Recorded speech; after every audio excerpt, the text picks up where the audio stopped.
Okay, here is the main screen for the Insta360 Pro, and you'll see that you have a button at the bottom. If you hold that down, that's how you turn the camera on, and then you turn it off by holding it down also.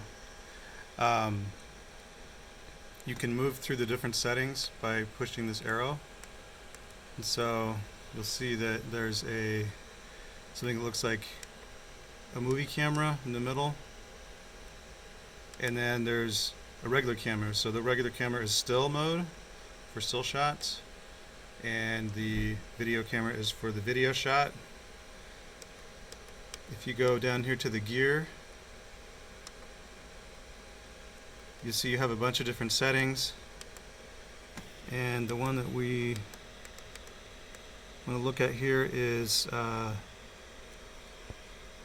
make sure the gyroscope is on. That's how it's going to know which way is top. And then gyro calibration. So to do gyro calibration, I won't do it here because it's in its shell. I basically push the select button, which is the same as the on-off button, and then read what it says. It'll tell you push it again, and then wait a few seconds, and then it'll be calibrated. So you're going to make sure you do the gyroscopic calibration. Also, let's see here, go back. This here, the thing that looks kind of like, I don't know, like things like a scale of some sort. If you select that, it'll say move 1 meter away from the camera because it's doing a stitching calibration. You would never have that happening when it's sitting in the case. It would be upright, and you'd want to move 1 meter away. So now it's got a bad stitch. You'll have to stitch that for real, but that's how you access the stitching calibration. And last thing, so you see then when it's done, okay, so it's done stitching. When you're shooting, so I go to video, you want to make sure that says 4K 30 frames per second.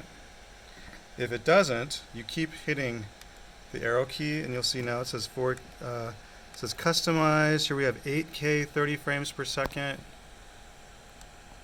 6K 3D, 4K 120, 4K 60. There's a lot of different options.